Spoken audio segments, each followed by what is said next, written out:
Hello, everyone, and welcome to another episode of Football Palestine Expert, where we break down everything that's happened this week in Palestinian football.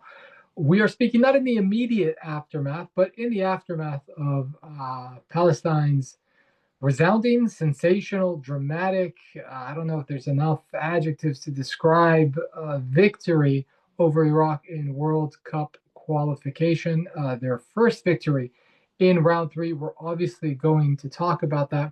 I had I had thought that the first week after the international break would be a little bit quiet for Palestinians abroad, but we actually have a lot of news to cover there as well, including a couple of players who were snubbed, responding in emphatic terms with goals. So I want to talk about the Palestinians abroad first. Then we'll get into what happened in the game against Iraq. As many of you know, this type of video content is available in its entirety for our premium subscribers. If you're a free subscriber, you'll be able to see a portion of this video, and the rest will be behind a paywall. So if you're interested in seeing this type of video once a week, plus our exclusive interviews with Palestine national team players, both past and present, consider upgrading to a premium subscription. It really helps me keep the lights on over here. So without further ado, let's talk about what's happened over this past weekend. So it's Monday today, and Saturday and Sunday were just incredible if you're following Palestinians abroad. We had sort of spoken about the snubs and the players that got snubbed from the last squad. And, a couple of names that have been involved and have played a part over the past couple of match days. Omar Faraj, Mustafa Zidane, Islam Batran weren't in the squad. Islam Batran got the weekend started with scoring another two goals in Lebanon. So that's 11 match days. He has 8 goals, 5 assists. I haven't checked the top scores chart. I think he's definitely top 4 goals and assists. I mean, to have 13 goal involvements in 11 games is really, really good form. And it seems like he's finally found a home. Islam Batran has always been talented, but you look at his career, and I was just kind of looking at his transfer mark. There are some clubs that I legitimately forgot that he played for. I forgot that he played for Al Hussein in Jordan. I forgot that he played for Sahab in Jordan. Then he came back to Palestine. He had that 1 year in Thailand. He was in Libya before this, and probably the reason why Islam Patran didn't reach his potential is just down to the fact that he's been kind of moving club every season. And this is maybe the first time where you feel like, okay, he's found a place that suits him, that plays to his strengths. And maybe it's just a little bit too little too late for his national team career, but he's definitely at 30 years old found, I think, a club that really suits him and a league that really suits him. And so I'm happy to see him scoring goals. Kind of, I don't want to say an underrated player, but if you think about some crucial moments in the national team's history, Islam Baltaran has been there, right? So people kind of forget that he scored the second goal in that 2-0 victory over Uzbekistan. People also forget that it was he who assisted Milad Termanini's winning goal against Bangladesh. Without that goal, we're not talking about Palestine being in round three. We're not talking about this victory that we registered last Tuesday. So yeah, he's had good moments with the national team, but probably for his talent and the fact that he was with Wadi Degla in Egypt at a very young age. You're thinking, yeah, maybe he didn't live up to all that talent he had at the beginning of his career. And now, if you're thinking about, oh well, how can he get back into the national team? He's playing really, really well right now. I think it might be very difficult for him, just because he's on the wrong side of 30. This new staff is probably going to start thinking about the future, and I think you sort of see that with their selections now, even with the players that did get called up. Think about the fact that Mahmoud Eid, who was doing, like a goal and assist every game in Thailand for the past 2 seasons, he got called up, but in the first game, he didn't make it off the bench, even though Palestine had a substitution to use. And in the second game, he was left out of the squad entirely. If Palestine doesn't win that game against Iraq, then I think questions are asked. Questions are asked like, hey, why didn't you use all your attacking firepower? And why did you make the decision to leave out a guy like Mahmoud Eid, who is in really, really good form? That doesn't sort of creep up now because people are not really going to care about how you got a win at the end of the day.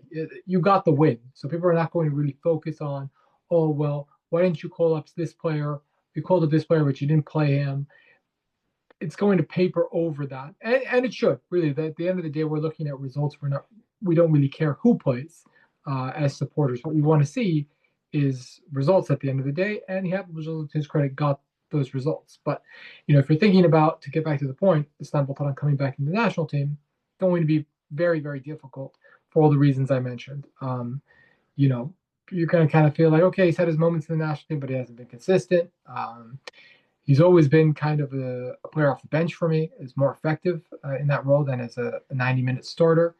And he's, going to be turning 31, which isn't old, but if you're looking at players in that position who are significantly younger and you're planning for the 2027 Asian Cup and the 2030 World Cup, then, Istanbul Taran becomes less and less and less of your plans for the future. Now, he was the only Palestinian abroad that did really well this weekend.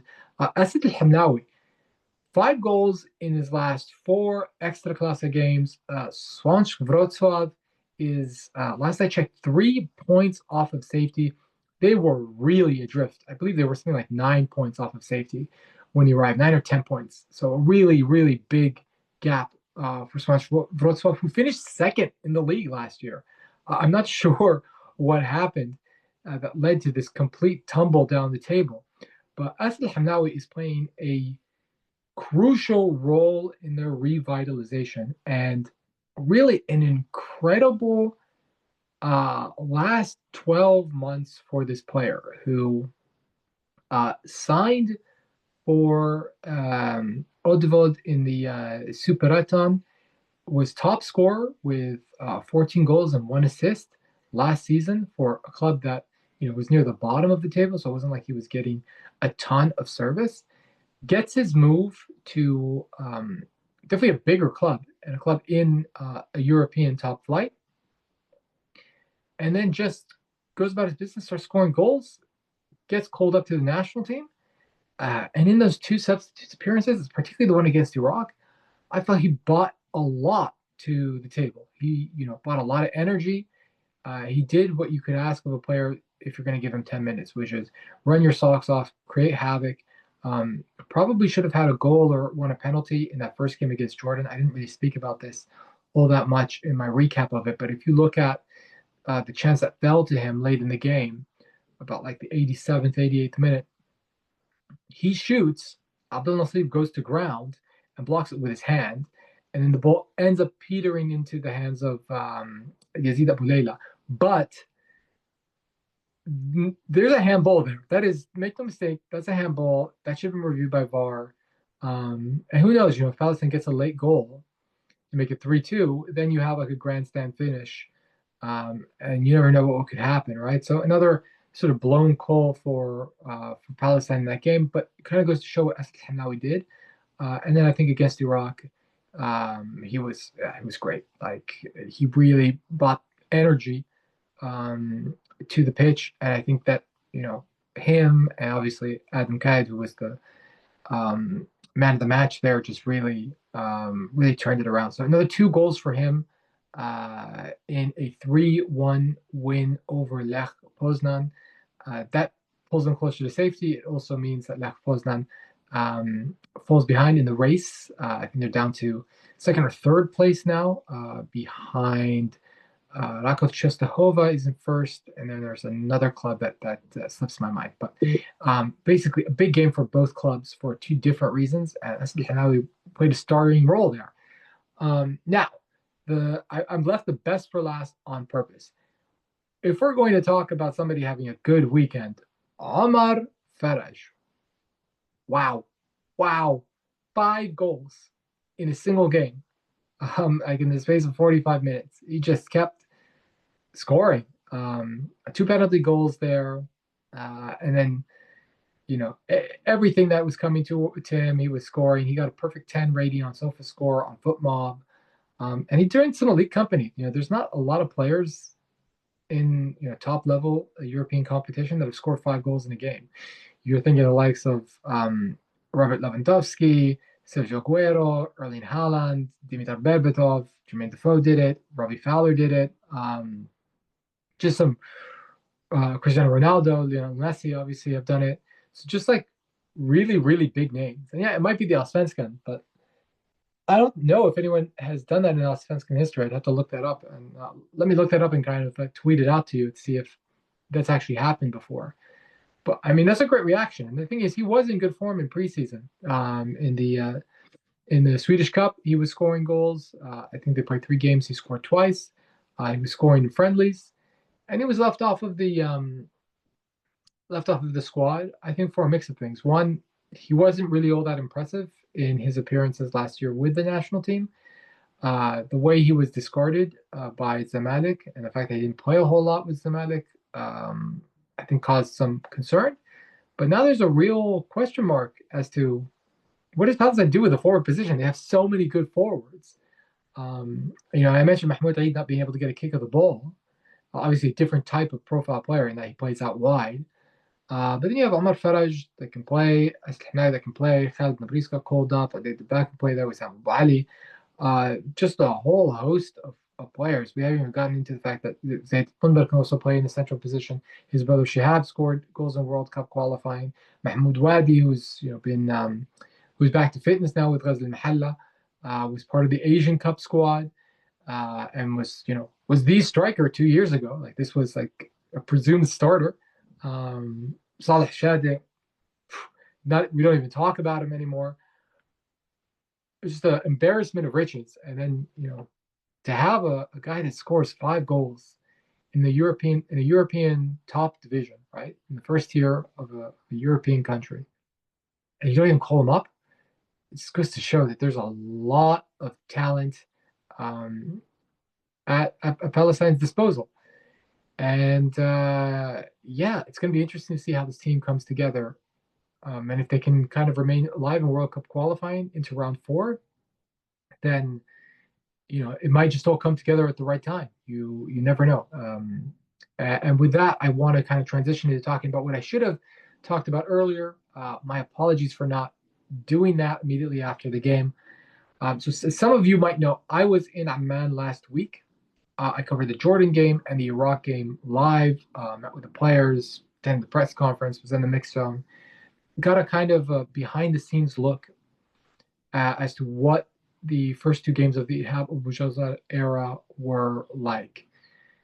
And I have to say, I think it's generally positive, with some sort of trepidation here and there. We mentioned kind of squad management. He only used 4 subs in the 2 games. Didn't use Mahmoud Eid. And again, if that comeback doesn't happen at the end of the Iraq game, people would have asked about that. I would have asked about that. I didn't at the end of the day because you're in a euphoric moment where you just won. You don't care how you get it done. You want to move on to the next one. And I felt that the players that played did prove themselves. So right after the game, was at the team hotel, then grabbed my suitcase, headed to the airport, flew back home, and so didn't really have a lot of time to kind of recap the game immediately. So apologies for that. I know some of you would have been waiting for that video, but we're going to do that now. And I guess the first question to ask ourselves is this more about Palestine winning the game, or is it more about Iraq losing the game? Because this was a tale of 2 halves. And in the first half, I thought Iraq played well. They definitely were a lot better and a lot more proactive than in their game against Kuwait. They came out with good energy. And Palestine was, solid in kind of sitting in that mid block, frustrating them, limiting their chances.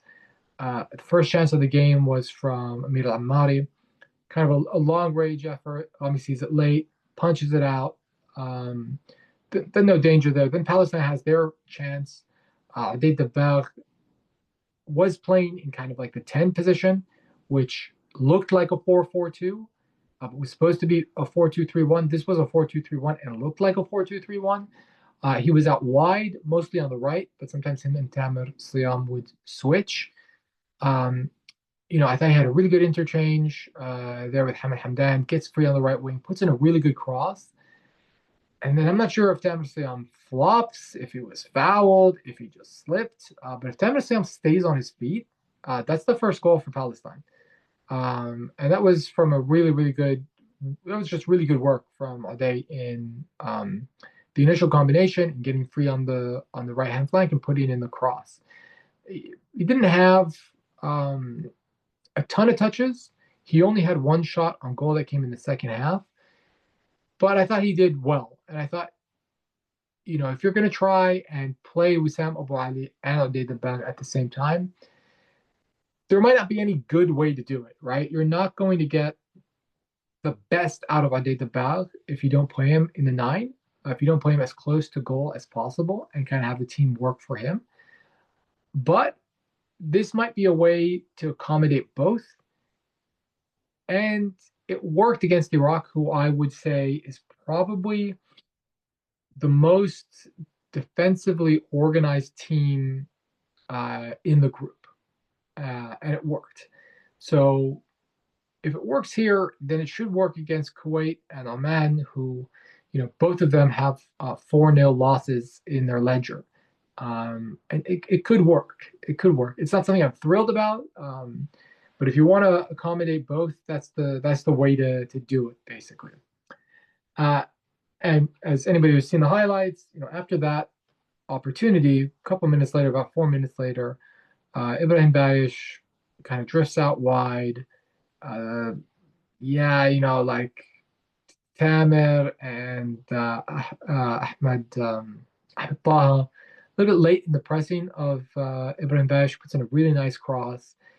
And Emir Hussein just jumps that much earlier, that bit higher over Milad Temenini, his club teammate, and then hits a bullet header back of the net, 1-0. And you're thinking, that's it. It doesn't matter that you play well. It doesn't matter that, you show that you can actually create some chances. It doesn't matter that you deserve more points. It doesn't matter that the referee screwed you over in a couple of games. It doesn't matter. What matters are results. What matters are taking your chances, even if you just create one, which is what Iraq, for all intents and purposes, did in the first half. It's about taking your chances and then eliminating mistakes. And Palestine just hasn't done that in the campaign. And I sort of lost hope. I was kind of ready to write the obituary on Palestine's World Cup qualifying campaign. I thought it was going to end right there. Credit to Palestine. Credit to the coaching staff for going for it, and they really went for it in the second half. Now, was it aided by Iraq dropping back? Sure, there is a little bit of that, but make no mistake, the instructions from the coach, I heard this from multiple players, was to go for it. And if they were going to lose 2-3, 4-0, that the coach would take the blame. And they played freely. They really opened up the flanks by sending the fullbacks there. Ahmed Taha, what a win this window. Like multiple players are just revelations. The 3 new guys, just fantastic additions to the squad. Ahmed Taha, Adam Kayed, Asad Hamlawi, Hamid Hamdan obviously played for Palestine at Olympic level, so we don't really consider him a new player. But this was, his only his second game against Iraq. He debuted against Jordan. Also a fantastic player, brings a lot of energy. A two-way player, can play, deeper as one of the pivots, can play, and he was playing as a number 10. Brings a lot of energy. And so, it was those new guys who really complemented the core. I thought Ahmed Taha did a lot of good work going forward. Obviously, he created Palestine's only goal in the first game, and he was, combining well and creating chances. And Palestine were winning set pieces. And yeah, Palestine was better in defending set pieces, but the set piece delivery, particularly from Tamer Sliam, left a lot to be desired. If we're talking about this guy gets on the pitch and he starts so many games because of what he can do on set piece delivery, he had just a poor night, and it was not a surprise to see him hooked just before the hour mark for Adnan Kayed. And when